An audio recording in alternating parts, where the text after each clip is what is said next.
I read something last week that said metaphors are a great way to visually or thematically express how a character is feeling. In that case, a shot of me running on a treadmill is a perfect way to express my mental state. Do you ever just feel like you're moving way faster than your body can handle, yet you never get any closer to a destination? Me too.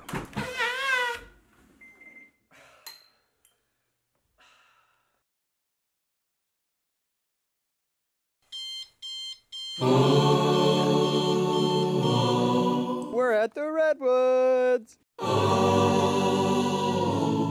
See you on the pier. Let's go! The Golden Gate Bridge! 350 feet in the air! Oh my God!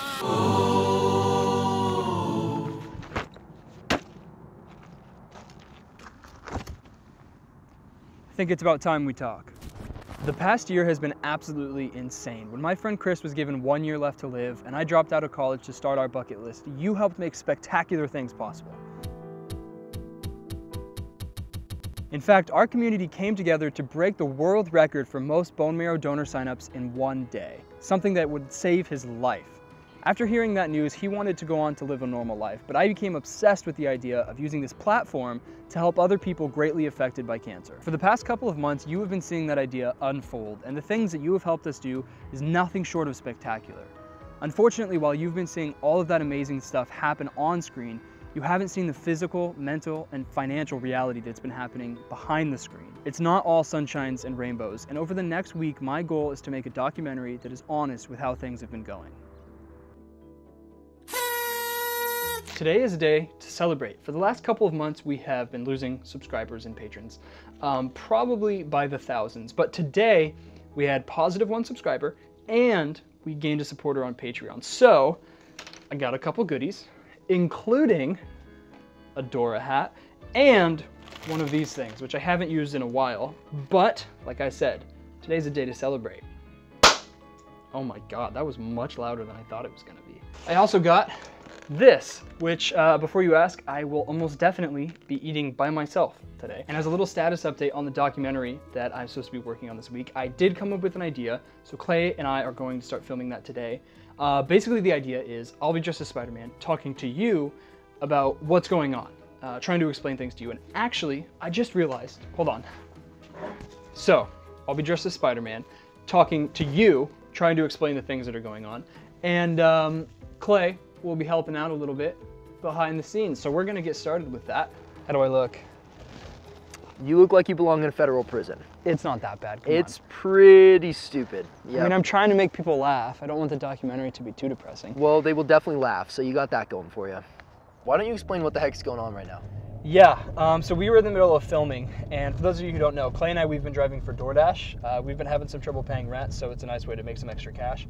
But anyway, they texted us and said there's a $1 bonus if we deliver right now, so we hopped in the car, and now we're delivering someone's food. And that still doesn't explain why you're dressed as Spider-Man, or at least halfway dressed as Spider-Man. That's true. So when they send out those bonuses, you pretty much have to get on it. You don't want to waste any time.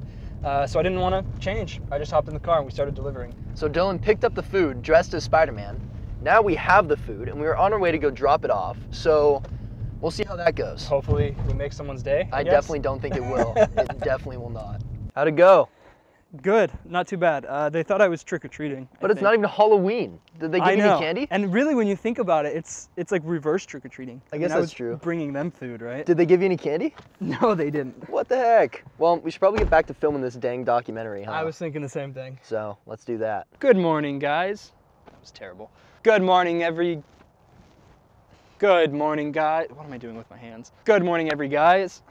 Good morning, people. Hello, good morning. I messed that up. Hello, good morning to you. Hello, good morning. I'm here to talk about the space thing. Good morning. Today we are going to be talking about...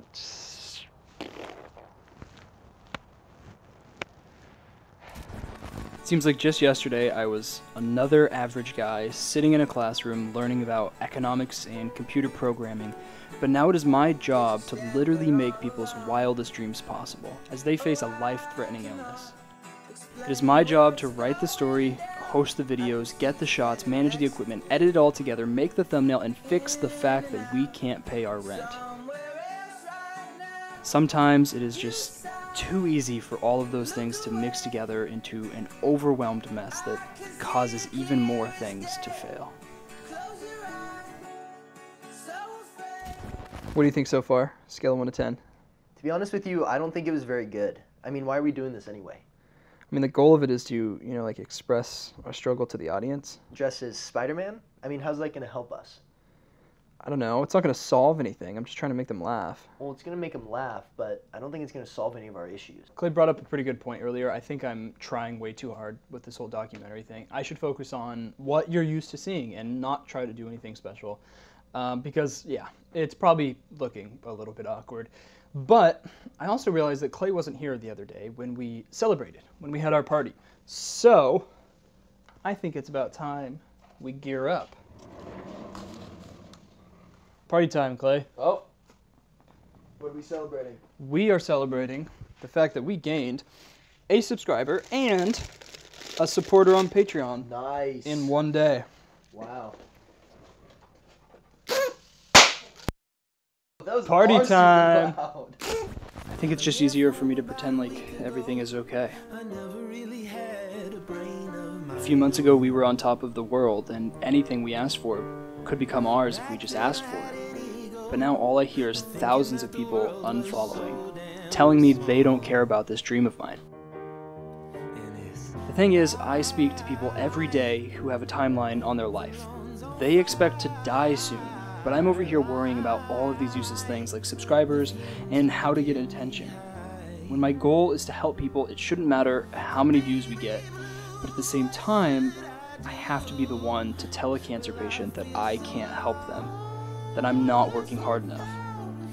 It's this loop of feeling horrible that less people care about what we are doing, but then feeling bad about myself for being so selfish. I think that's the hardest part of all this. I have all of these complicated emotions, but I've been so focused on trying to make other people feel good that I've forgotten about myself.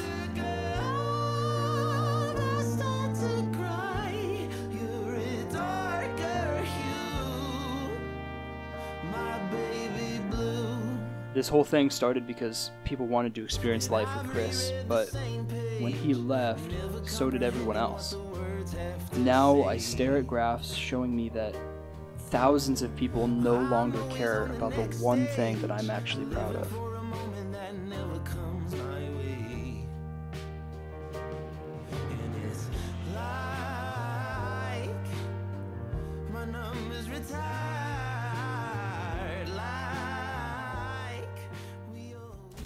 For the next couple of days, we have to take a minor detour from the documentary because we are going down to Los Angeles to help Lexi with some bucket list items, specifically Santa Monica Beach, BuzzFeed, and trying a Kobe beef burger. So that's going to be pretty cool. But because I am a terrible procrastinator, I have yet to start packing until now. Pants, shirts, really don't want to forget socks and underwear. The most common thing that I do forget is the camera equipment. So you're watching me put this in here. When I panic thinking it's gone, remind me this is where it is. And last but not least, the snacks.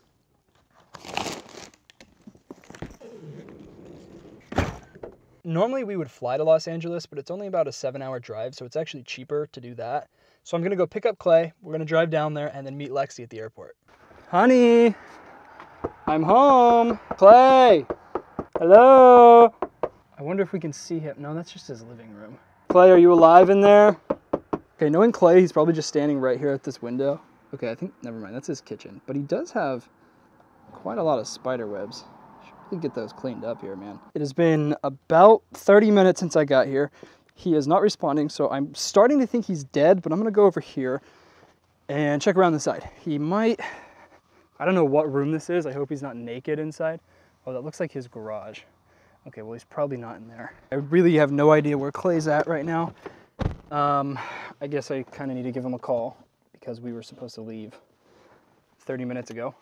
And, well, I guess hopefully he answers. Let me. Well, I just got an email that says we have negative $1,000 in our bank account, so that's wonderful. Hello? Hey, I'm at your house right now. Are you here? Did you get my text last night? No, I didn't.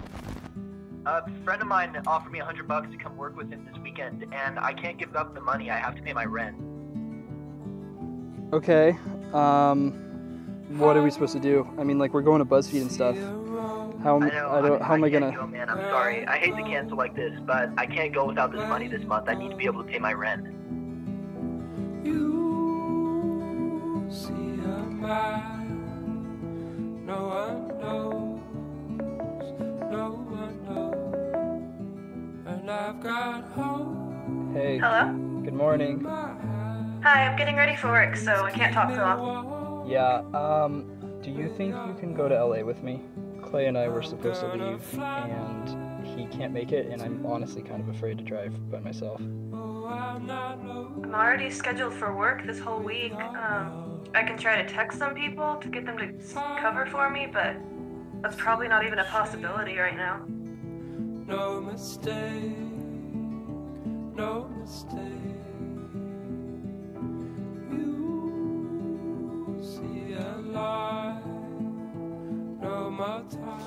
We finished our first day in Los Angeles. We have about 2 left or so. And actually right now we're going to my grandma's house. She lives about 2 hours away, but she doesn't charge us to stay there. So it's better than going to a hotel. So Kirsten and I, who managed to join us on the trip, are going to my grandma's house while Lexi stays here in LA, which I think means that we have a travel montage.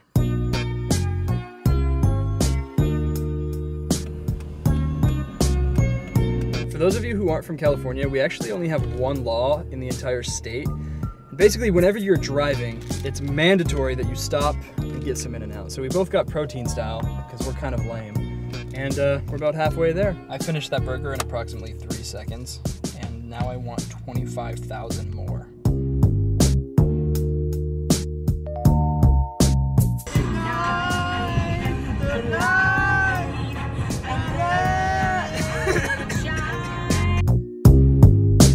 We have finally arrived at my grandma's house. We're just gonna hang out for the rest of the day until tomorrow when we go to BuzzFeed with Lexi. So that's gonna be pretty cool.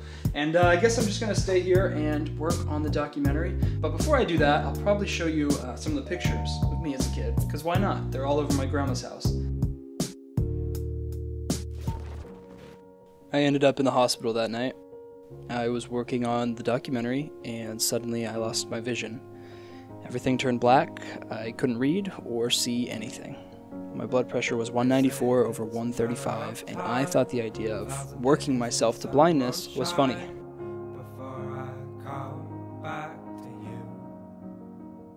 The doctor said it was a lack of sleep, lack of eating, and high stress, and none of that made sense to me until I looked over at the love of my life, and I finally realized what I was doing to myself. For your love I will go far. I wanna be wherever you are. I know I'm coming back for you. A year ago, I begged people to help my friend and I achieve our bucket list, a collection of things we wanted to experience before we died. But that's not what a bucket list is. It's not about what you achieve or doing some wild adventure. A bucket list is just a tool that helps you realize what's important.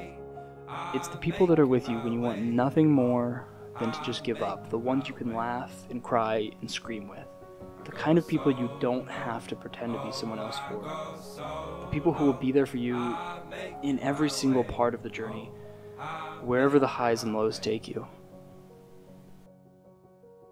Even when all of this was going well, it was the hardest thing that I've ever done. But now we have no money, no savings, we are thousands of dollars in debt, and we have a quarter of the support we used to have. It's hard to wake up in the morning, but it's not depression or anger or regret. It's this feeling of hopelessness because we saw what our dream looked like.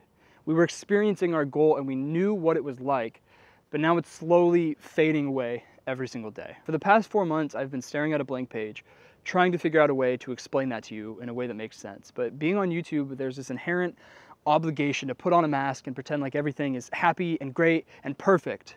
But I finally realized that if we want to build something completely different than everyone else on here, if we want to help people, if we want to do something amazing, These videos need to be honest, and we need to tell you that we aren't perfectly happy.